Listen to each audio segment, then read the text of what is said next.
El pueblo unido jamás será vencido.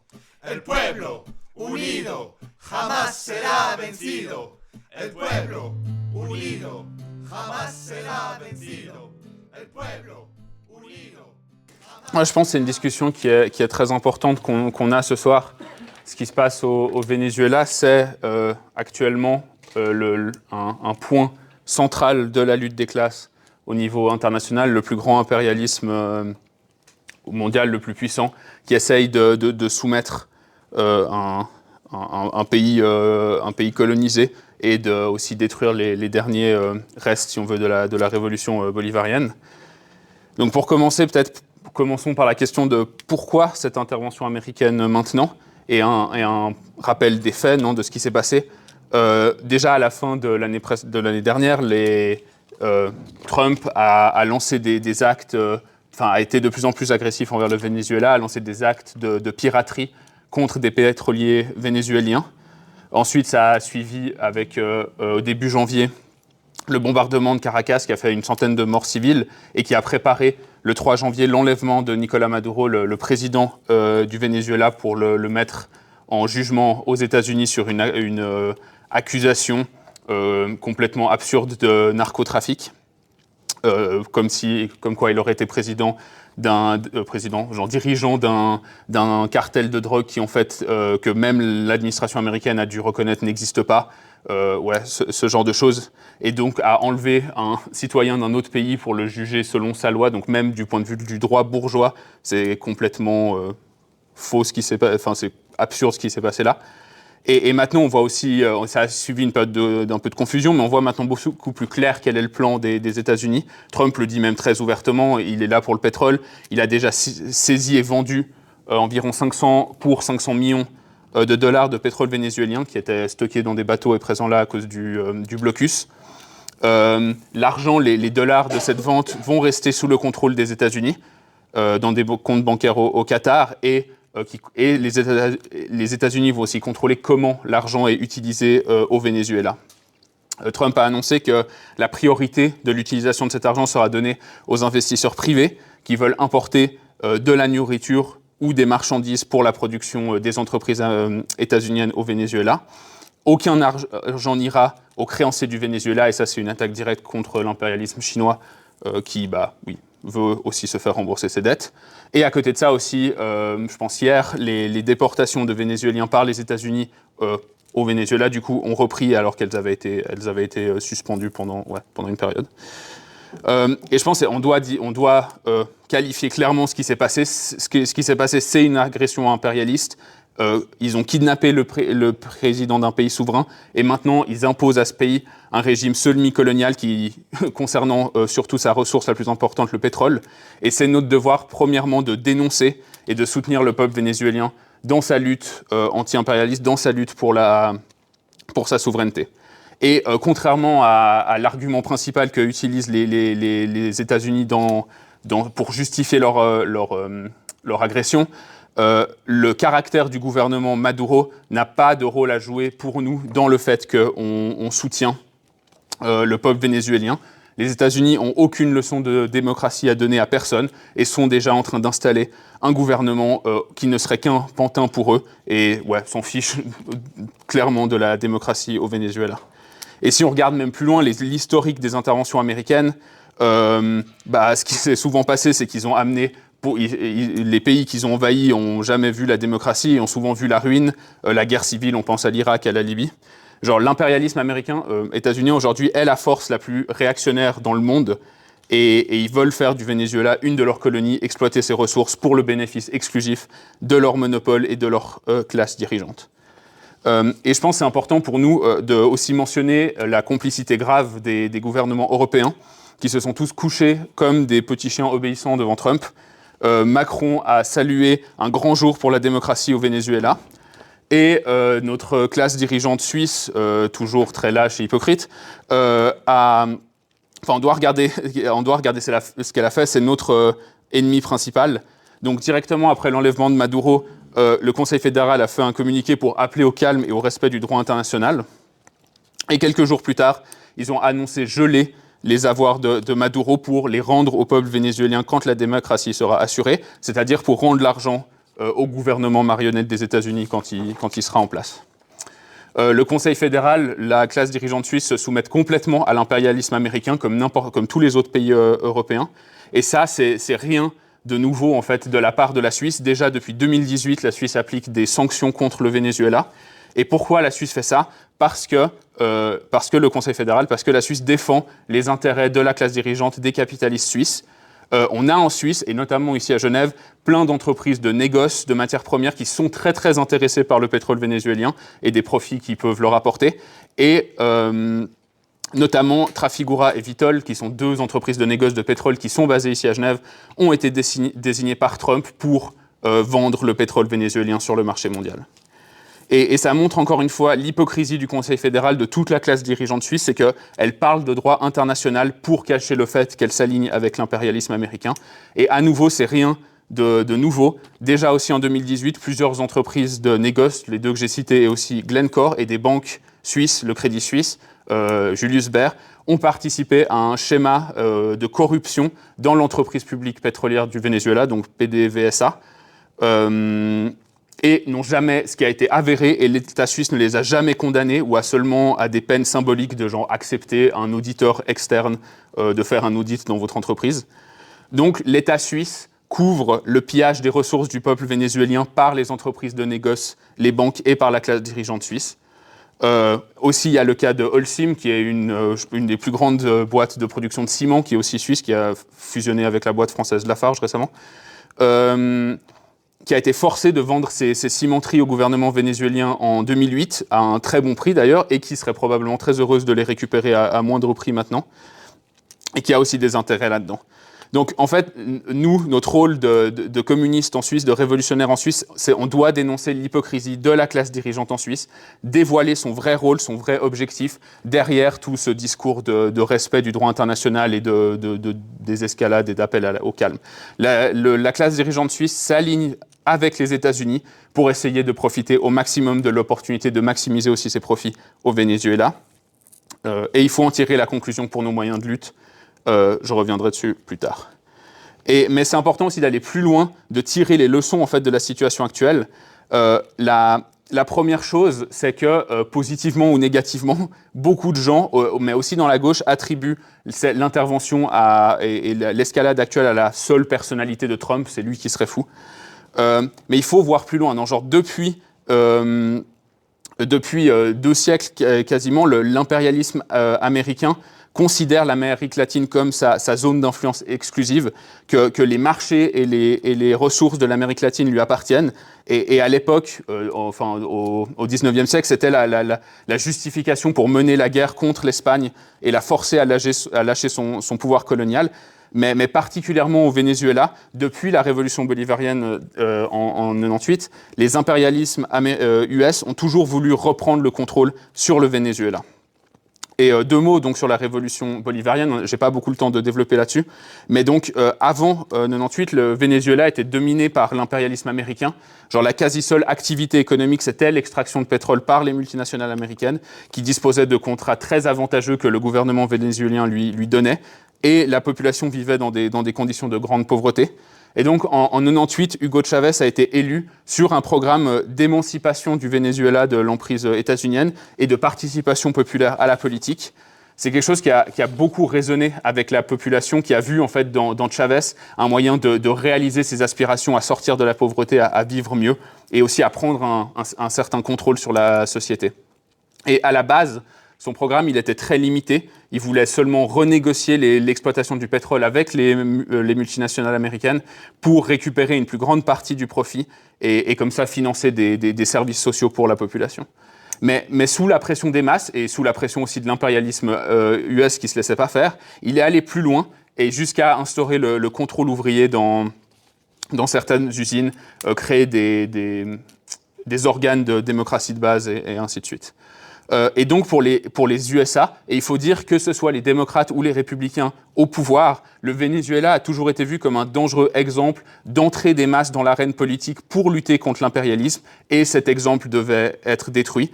Et en disant, d'ailleurs, autant sous les démocrates que sous les républicains. En 2015, c'est sous Obama que le Venezuela a été déclaré aussi un danger pour les intérêts des États-Unis et qu'il y a eu un soutien plus actif qui a été donné à l'opposition, donc à la bourgeoisie vénézuélienne dans sa lutte contre le chavisme. Et donc, depuis l'arrivée de Chavez au pouvoir, les États-Unis ont essayé de déstabiliser, de renverser le gouvernement de Chavez à de multiples reprises, ont utilisé comme soutien la bourgeoisie vénézuélienne, donc les grands propriétaires vénézuéliens, qui voulaient aussi se débarrasser de Chavez à travers des coups d'État, un embargo, ainsi de suite. Et j'ai pas le temps de rentrer dans les détails, mais quelqu'un peut aussi développer dans la discussion. Et un conseil, regardez le film The Revolution Will Not Be Televised, qu'on a passé au Ciné-Club du parti récemment, qui est un film qui raconte la tentative de coup d'État de 2002, sur laquelle je vais aussi revenir rapidement. Mais donc, l'impérialisme US a toujours voulu reprendre le contrôle sur le Venezuela. Mais pourquoi on fait face à cette escalade maintenant, précisément?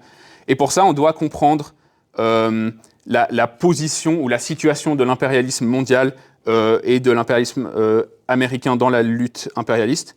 Donc, dans les années 90-2000, les États-Unis étaient la superpuissance impérialiste. Économiquement, militairement, personne ne pouvait les concurrencer, personne ne pouvait s'opposer à eux. Et c'était cette période où ils se sont donné le rôle de gendarmes du monde, qu'ils pouvaient plier n'importe quel pays à leur volonté, par des mesures économiques, mais aussi, si nécessaire, des interventions militaires. Et c'est d'ailleurs aussi en partie ce qui a fait le succès de notre impérialisme suisse, qui pouvait en fait s'accrocher sur le dos des États-Unis comme un parasite, leur laisser faire le gros du travail de la domination impérialiste et récupérer quelques marchés de niche où ils étaient tolérés par les États-Unis. Et c'est comme ça notamment que Nestlé a pu se construire un empire agroalimentaire en Amérique latine. Mais aujourd'hui, les États-Unis font face à leur propre déclin relativement aux autres puissances. Les États-Unis sont toujours l'impérialisme le plus puissant, mais dominent le monde de manière de moins en moins hégémonique. Et leur domination économique s'est réduite. Ils sont de plus en plus concurrencés par la Chine, qui est passée de pays arriérés, dominés, à une puissance industrielle de premier rang. Et aussi au niveau militaire, les États-Unis restent de loin la première puissance militaire, mais leur capacité d'imposer leurs intérêts s'est aussi réduite, comme le montre l'échec actuel de leur guerre en Ukraine. Et ça a eu en particulier des effets en Amérique latine, dans le jardin personnel des États-Unis. Ces dernières années, la Chine est devenue le principal partenaire commercial de tous les pays d'Amérique du Sud. Les États-Unis sont premiers qu'en Amérique centrale, et notamment du Venezuela. Et de cette manière, certaines classes dirigeantes latino-américaines, certains capitalistes latino-américains, se sont un petit peu émancipés de la dépendance aux États-Unis. Mais ça ne veut pas dire que l'impérialisme chinois est meilleur et plus sympa que l'impérialisme américain, mais ça, c'est aussi toute une autre question qui mériterait une présentation en soi, sur laquelle on peut aussi revenir dans la discussion, si vous voulez. Donc la stratégie actuelle de Trump, c'est de se concentrer sur reprendre le contrôle de l'Amérique latine, sécuriser ce qu'il appelle l'hémisphère des États-Unis, son jardin personnel. Et c'est ce que dit son administration dans un document de stratégie de sécurité, très ouvertement. On a aussi des articles là-dessus sur notre site international marxiste.com que vous pouvez lire. Et donc c'est ça en fait le fond, l'essence de cette attaque américaine, c'est de reprendre le contrôle sur l'Amérique latine, sur son hémisphère. Cette attaque, c'est un signal à tous les gouvernements d'Amérique latine que rentrez dans le rang où vous subirez la même chose que le Venezuela. Et ça suit aussi d'autres pressions impérialistes contre d'autres pays latino-américains. Le Panama a été mis sous pression pour lui faire casser un contrat de gestion des ports du canal de Panama avec une entreprise hongkongaise récemment. Au Honduras, les États-Unis ont fait pression pour faire élire un candidat pro-américain qui a aussi... ce qui a encore augmenté l'instabilité politique. Mais ce qui s'est passé aussi au Venezuela, c'est d'une certaine manière une démonstration de force, non, les États-Unis qui arrivent, qui enlèvent le président, qui repartent. Mais c'est aussi quelque part un aveu de faiblesse de la part des États-Unis. Genre par le passé, si on prend l'exemple de la guerre du Golfe en 91, ou lors de la guerre de démantèlement de la Yougoslavie, les USA ont pu imposer leur intérêt du monde au monde entier à travers l'ONU, à travers ces institutions internationales. Et typiquement pour la guerre du Golfe, l'ONU avait voté une résolution qui donnait une légitimité démocratique, en grands guillemets, à leur intervention. Mais aujourd'hui, c'est plus possible. Si les États-Unis avaient voulu faire voter une résolution pour se donner une couverture démocratique à l'ONU, ça aurait été bloqué par la Chine. Et voilà, et donc Trump tire les conséquences de ça, finalement s'en fout des apparences, et attaque et menace toute l'Amérique latine. Et c'est aussi ça qui explique la soumission lâche de la Suisse dans cette affaire, c'est que Trump a déjà beaucoup menacé la Suisse ces derniers temps, non, sur les histoires de tarifs, les 39% qui sont passés à 15%. L'époque où les États-Unis toléraient la Suisse est terminée, et donc elle doit montrer qu'elle se soumet, qu'elle soutient les États-Unis dans leur aventure vénézuélienne, pour ne pas encore être mis sur le banc de touche. Après, l'ampleur dans laquelle Trump va vraiment pouvoir reprendre le contrôle de l'Amérique latine, donc forcer tous les pays à se séparer de la Chine, c'est encore quelque chose qui reste à déterminer. C'est assez sûr qu'ils ne vont pas parvenir à revenir à une domination complète. Si on regarde, par exemple, faire plier le Brésil, ce serait une autre paire de manches que de faire plier le Venezuela, pays beaucoup plus grand aussi, avec plus d'industrie. Mais au Venezuela même, en fait, la question du pétrole, elle est plus complexe que ce qui y paraît. En fait, une grande partie du pétrole, genre oui, le Venezuela a la plus grande réserve de pétrole connue au monde, mais une partie de ce pétrole est en fait compliquée à extraire et l'infrastructure d'extraction est vieillissante parce qu'il n'y a pas eu d'investissement. Et donc, Trump pourrait en fait avoir du mal à même convaincre les monopoles pétroliers US d'investir massivement au Venezuela comme il aimerait bien. Et donc, garder le contrôle sur le Venezuela pourrait même devenir un poids sur l'impérialisme américain plutôt qu'un accélérateur, un producteur de profit. Mais la conclusion qu'on doit tirer de ça, c'est que la tendance qu'on voit, c'est à une augmentation des agressions impérialistes en Amérique latine, quels que soient de nouveau les présidents au pouvoir aux États-Unis. De nouveau, certains à gauche mettent beaucoup d'espoir dans un retour des démocrates au pouvoir après Trump et que ça amènerait une normalisation de la situation. Mais c'est en fait la situation actuelle est la normalité moins un voile pseudo-démocratique. Les démocrates, en fait, ont aussi toujours mené des interventions impérialistes. La seule différence qu'on voit là, c'est la forme. Et la forme de Trump est, quelque part, moins hypocrite, où il dit vraiment ce qu'il fait et n'essaye pas de se cacher. L'impérialisme US va continuer à essayer de rétablir son contrôle sur l'Amérique latine, va continuer à provoquer de l'instabilité politique, des attaques sur les conditions de vie de la classe ouvrière en Amérique latine, mais aussi, en fait, aux États-Unis et partout ailleurs. Trump a déjà menacé la Colombie et le président Petro parce que les réformes progressistes de Petro, comme une augmentation des salaires, menacent les profits des entreprises américaines en Colombie. Et c'est aussi ce qu'on voit avec les annonces actuelles sur la capture du Groenland. Donc pour un peu conclure cette partie-là, cette première question, l'attaque sur le Venezuela montre le déclin relatif de l'impérialisme américain et dans sa lutte avec l'impérialisme chinois. Et ça ne produit pas un monde qui soit plus stable où les classes ouvrières du monde, plus stable pour les classes ouvrières du monde entier, mais un monde où les luttes impérialistes deviennent de plus en plus violentes, de plus en plus grandes, et où les classes ouvrières, à la fin, en payent la facture. Et donc la question suivante qu'on doit se poser, c'est comment lutter contre cette agression impérialiste, comment lutter en général contre l'impérialisme. Pardon. Comment les masses du Venezuela, finalement, peuvent-elles défendre leur souveraineté ? La situation du Venezuela est effectivement très, très compliquée. C'est un petit pays isolé à côté du plus grand impérialisme du monde qui fait tout pour étouffer sa révolution bolivarienne. Mais dans l'histoire de la révolution bolivarienne, le Venezuela a lutté et a vaincu en fait l'impérialisme américain à de nombreuses tentatives de coup d'État de la part des États-Unis. Le plus récent en 2019 où Juan Guaido, donc un opposant, s'est plus ou moins déclaré président, avec l'appui des États-Unis. Et un exemple qui justement est expliqué aussi dans ce documentaire dont je parlais avant, c'est le coup d'État de 2002. C'est une tentative de renversement de Hugo Chavez qui allait très loin. Chavez a même été arrêté par des généraux putschistes. Un nouveau gouvernement bourgeois, un nouveau gouvernement des oligarques a été mis en place. Mais la révolution a été sauvée par le mouvement des masses qui sont descendus dans la rue défendre ce qu'elles voyaient comme leur gouvernement, vraiment genre encercler le palais présidentiel pour faire tomber le nouveau régime. Et le lendemain du coup d'État, donc ça, le lendemain du coup d'État, ça a mis en fait une pression sur les éléments pro-Chavez dans la garde présidentielle qui ont arrêté le gouvernement putschiste de la bourgeoisie et ont remis Chavez en place. Et en fait, qu'est-ce qui a fait que les masses se sont mobilisées pour ce gouvernement-là ? C'est que le programme que le gouvernement chaviste défendait représentait, comme je disais avant, les aspirations des masses qui sont défendues dans les rues pour le défendre et pour empêcher un coup d'État et l'installation d'un gouvernement pro-américain. Donc on doit tirer en fait de ça une leçon générale importante, c'est que la seule manière de se défendre contre l'impérialisme, la seule manière de défendre la révolution bolivarienne, c'était la mobilisation des masses, et aussi sur la base d'un programme révolutionnaire, qui était mis en avant de manière partielle, en tout cas par Chavez. Briser le sabotage qu'organisait la bourgeoisie vénézuélienne au niveau des médias, des supermarchés et de tout ce qui est nécessaire à la vie, quoi. Ça nécessitait des expropriations, ça nécessite que le contrôle ouvrier soit mis en place.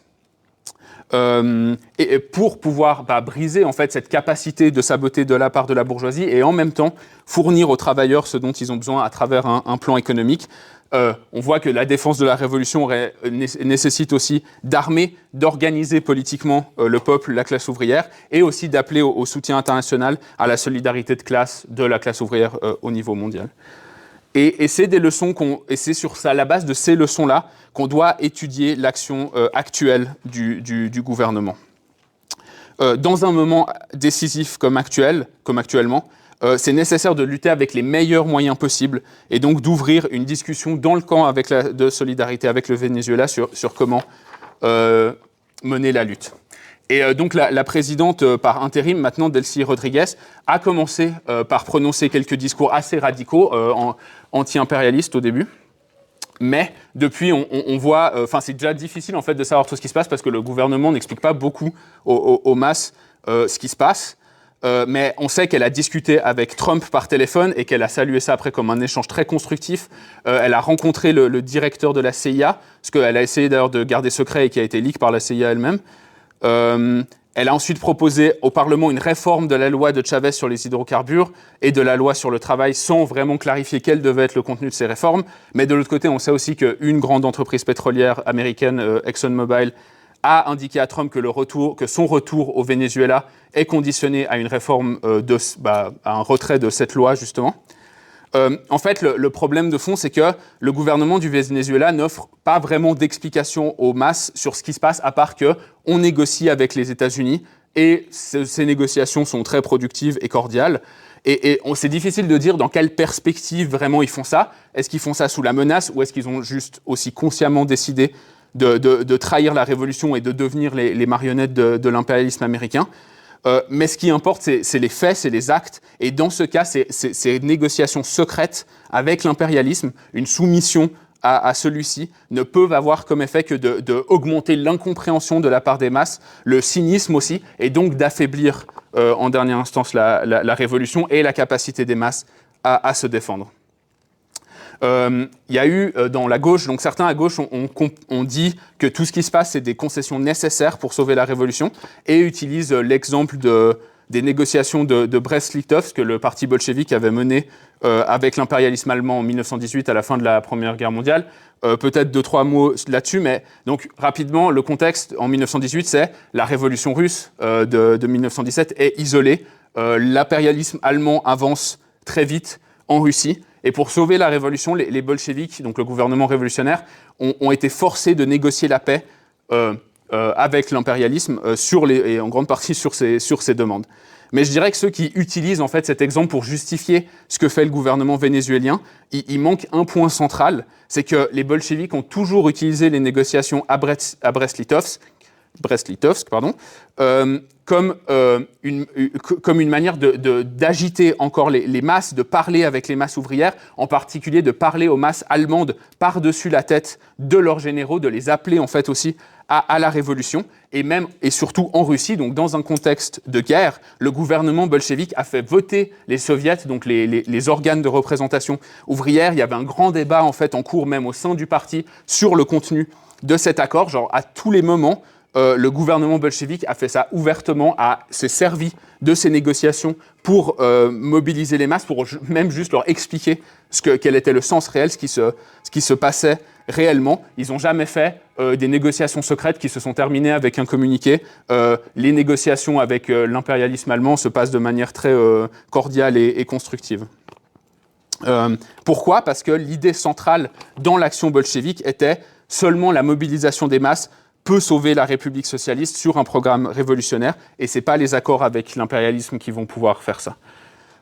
Et donc, pour le Venezuela aujourd'hui, ça voudrait dire, premièrement, expliquer ce qui se passe dans les coulisses, appeler à la mobilisation, appeler aussi à l'armement des masses comme seule manière de défendre la révolution, et sur cette base, de prendre le contrôle, d'exproprier les propriétés de l'impérialisme américain au Venezuela pour empêcher en fait le siphonnage des ressources qu'on voit en ce moment. La grève des travailleurs du pétrole serait un premier point. Mais de l'autre côté, on doit aussi dire que ce n'est pas forcément étonnant que le gouvernement actuel du PSUV, donc du Parti socialiste unifié du Venezuela, n'aille pas dans ce sens-là de mobiliser les masses. Si on regarde le bilan des dernières années, c'est qu'après la mort de Chavez, sous Maduro, beaucoup d'acquis de la révolution bolivarienne ont été retirés. En fait, de base, ce qui a été reconnu par le gouvernement Maduro, c'est que l'idée de juste baser tout le système social sur l'exploitation du pétrole ne fonctionne pas parce que justement, ça rend dépendant des prix du pétrole, et il y avait eu un crash en 2014 qui avait mis beaucoup de pression sur le Venezuela. Mais la solution qu'ils ont mis en avant, c'était celle de la libéralisation, celle des compromis avec la bourgeoisie. Et ça, en fait, accepter les limites du capitalisme et de repousser un peu dans un futur indéterminé la construction du socialisme, ça les a forcés à jouer dans les règles du capitalisme. Ils ont dû casser le contrôle ouvrier dans les usines où il existait, mener des privatisations de masse. Ils ont même introduit la possibilité de casser les conventions collectives de travail en cas d'urgence économique, ce que beaucoup de capitalistes ont utilisé en disant, en sabotant leur propre production pour invoquer l'urgence économique, pour ensuite casser les conditions des travailleurs. Et même les syndicalistes qui s'opposaient à ça ont souvent été arrêtés par le gouvernement et jetés en prison. Les paysans pauvres ont aussi perdu leurs terres, ainsi de suite. Les structures participatives qui avaient été mises en place par Chavez se sont bureaucratisées, et ainsi de suite. Et à nouveau, c'était une période très difficile pour le Venezuela. Je ne suis pas en train de dire qu'en fait, ça aurait été extrêmement facile de mettre en place tout ce qu'un programme socialiste. Notamment avec l'embargo américain, c'était nécessaire de faire des concessions, mais la politique du gouvernement à cette époque n'était pas de faire les concessions en expliquant à la classe ouvrière comment se défendre, mais d'accélérer ces concessions et surtout de le faire sans explication dans le dos des masses et sans participation démocratique. Non. Et ça, ce que ça a fait, c'est que ça a sapé, si on veut, la capacité du Venezuela à se défendre contre l'impérialisme, parce que ça a attaqué la seule force sociale capable de mener cette lutte, la classe ouvrière, les travailleurs qui produisent tout. D'un côté, les conditions de vie des travailleurs se sont énormément détériorées, ce qui rend plus difficile la participation, mais ça a aussi fait perdre ce sentiment que la défense du gouvernement bolivarien est une défense de sa révolution, et que et qu'il méritait qu'on fasse des sacrifices.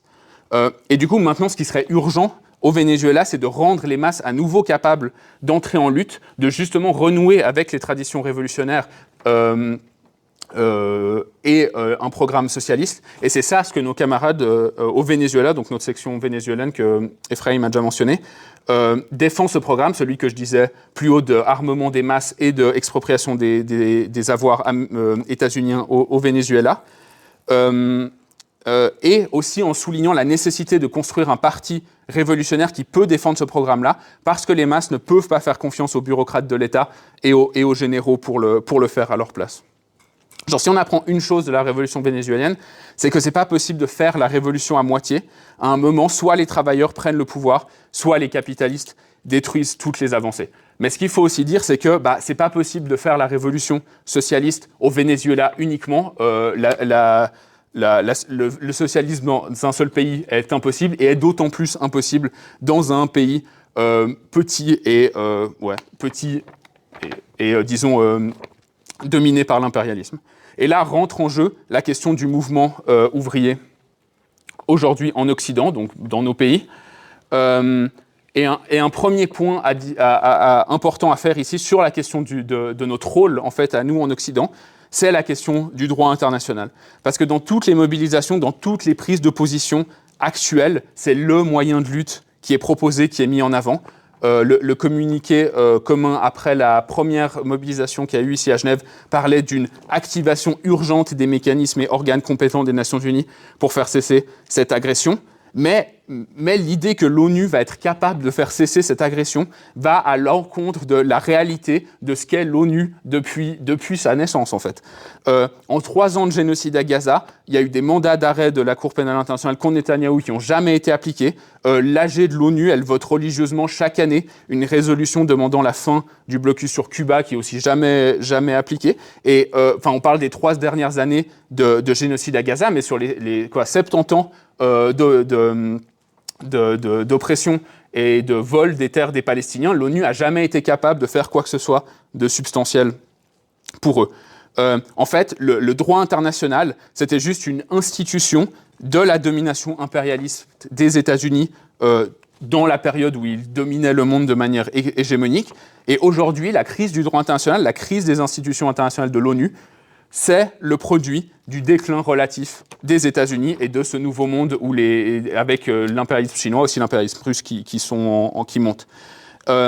Et Trump, en fait, en abandonnant la façade hypocrite du droit international, il révèle le caractère réel de ces interventions des États-Unis, la défense de leurs intérêts impérialistes. Et donc, au moment où Trump révèle le caractère réel de ces institutions internationales, ça ne devrait pas être le rôle de la gauche, du mouvement ouvrier, d'essayer de redonner une légitimité à ces institutions-là, l'ONU, tous ces trucs, qui sont de plus en plus discrédités, parce que précisément c'est le moment où elles montrent leur vrai visage et leur incapacité à faire quoi que ce soit.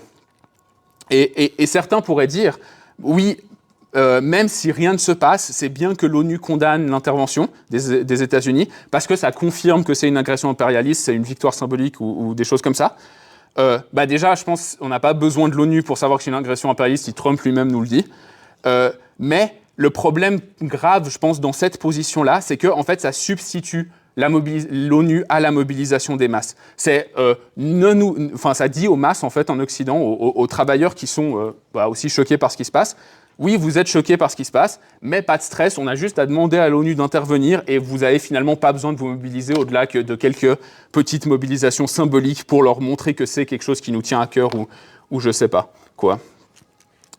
Et c'est grave parce que c'est précisément les mobilisations de masse qui sont le seul moyen de lutter contre l'impérialisme états-unien, notamment de la classe ouvrière aux États-Unis et aussi, disons, secondairement en Europe occidentale. Les travailleurs des États-Unis ont aucun intérêt à cette intervention impérialiste. Genre, littéralement, c'est eux qui doivent payer pour le déploiement des bateaux de guerre ou du grand porte-avions là, américain qui s'appelle le USS Gerald Ford. Ça coûte 6 à 8 millions de dollars par jour pour le déployer. Et cette facture de ces 6 à 8 millions de dollars par jour, elle est adressée à la classe ouvrière aux États-Unis à travers des coupes dans les maigres services sociaux qui existent, à travers une vie plus dure et ainsi de suite. Et une pression sur les salaires, sur les heures de travail, tout ça. Mais c'est aussi ces travailleurs-là, aux États-Unis, qui, par des grèves massives, peuvent bloquer la machine de guerre des États-Unis et, en fait, les grands monopoles qui exploitent toute l'Amérique latine et pour lesquels aussi la classe ouvrière aux États-Unis travaille. Il ne manque pas de la colère dans la classe ouvrière aux États-Unis pour la mobiliser. Rien, il faut juste regarder ce qui se passe en ce moment avec le meurtre horrible par ICE de Renee Good. Et de manière plus générale, Trump est de plus en plus détesté, même par les travailleurs qui ont voté pour lui. Genre, il s'est présenté comme le président de la paix, mais en fait, il a arrêté aucune guerre et maintenant, il en commence des nouvelles. Et pendant ce temps, la pression sur les prix, l'inflation et tout ça, donc le quotidien des travailleurs aux États-Unis ne s'est pas amélioré. Et ça, le résultat, c'est qu'en fait, une majorité, je pense 2/3 des travailleurs américains, s'opposent à l'intervention au Venezuela. Donc il y aurait en fait un grand potentiel pour un mouvement contre l'impérialisme américain aux États-Unis même, mais comme en Suisse, la direction réformiste du mouvement ouvrier américain n'est pas à la hauteur et ne peut pas exploiter ce potentiel. La position de Bernie Sanders, donc la grande figure de la gauche américaine, c'est Trump n'a pas le droit d'intervenir sans le vote du Congrès et l'accord de l'ONU. C'est vraiment genre une question de procédure, il n'a pas respecté les procédures, et d'ailleurs aussi après il a encore ajouté, même si Maduro est un dictateur, donc il tombe dans le même pour être discours que l'impérialisme. Sur la question de ICE aussi, j'ai vu une vidéo de Zoran Mamdani, donc le nouveau maire autoproclamé socialiste de New York, il a fait une vidéo pour, après que donc René Good se soit fait tuer par ICE, comment bien interagir avec ICE pour éviter qu'ils vous abattent. Ce qui est un peu chaud quand même. Ouais, mais genre, personne aux États-Unis qui a une voix qui permet de parler aux masses, disons, ne défend une perspective socialiste de mobilisation des masses et de lutte contre la classe dirigeante et contre le capitalisme, d'expropriation des grands leviers de l'économie américaine, des grandes banques, pour les mettre démocratiquement au service de la population travailleuse. Personne d'autre que notre section aux États-Unis, les Revolutionary Communists of America. En fait, ce que les réformistes, au fond, défendent, c'est l'idée d'un capitalisme sans impérialisme, ou même d'un capitalisme où l'impérialisme est encadré par des règles, genre par l'ONU, comme ça. Mais comme Lénine le disait déjà il y a 100 ans, l'impérialisme, c'est le produit du capitalisme, c'est le produit de la concentration des richesses, dans un nombre toujours plus grand, toujours plus petit, de grands oligarques capitalistes, d'États impérialistes qui oppriment le monde entier. Et donc, mettre fin à l'impérialisme passe par un renversement du capitalisme en entier, donc par cette expropriation des moyens de production, des richesses, et la planification démocratique de l'économie pour les besoins de toute la population. Et nous, ce qu'on peut faire de mieux en tant que classe ouvrière en Occident, c'est, pour aider les travailleurs du Venezuela, je veux dire, à défendre leur souveraineté, c'est en fait de mener cette lutte des classes contre nos propres classes dirigeantes, de prendre le pouvoir par la révolution socialiste dans le centre de l'impérialisme, et que tout cet appareil productif qui aujourd'hui sert à enrichir une petite minorité puisse être utilisé pour produire collectivement les besoins des travailleurs du monde entier, pour aider aussi les classes ouvrières du monde entier de prendre aussi le pouvoir et développer les moyens de production dans leur pays. Comme l'appareil productif est, si on veut, concentré en fait dans les pays développés, notre rôle en tant que révolutionnaire, en tant que classe ouvrière en Occident, est central pour la révolution dans le monde entier. Et pour terminer, j'ai beaucoup critiqué les réformistes durant cette présentation, mais ce n'est pas suffisant en soi, parce que si on veut que la classe ouvrière elle puisse prendre le pouvoir, et surtout qu'elle puisse le garder, il faut que cette alternative révolutionnaire soit défendue par un parti révolutionnaire suffisamment grand, suffisamment fort, un parti révolutionnaire de masse communiste, qui peut proposer une direction alternative à celle des réformistes. Malheureusement, et c'est un grand élément de la perspective actuelle, ce parti n'existe pas, et c'est le plus grand vide qui existe dans le mouvement ouvrier au niveau mondial. Et c'est pour ça qu'avec l'Internationale communiste révolutionnaire, dont le PCR, le Parti communiste révolutionnaire en Suisse, ici, est la section suisse, en fait, on s'est donné la tâche de construire ce parti-là, de construire déjà l'embryon du parti de masse révolutionnaire. Et le mieux que vous pouvez faire finalement pour participer à la lutte des travailleurs vénézuéliens pour leur souveraineté, c'est de le construire avec nous maintenant. El pueblo unido jamás será vencido.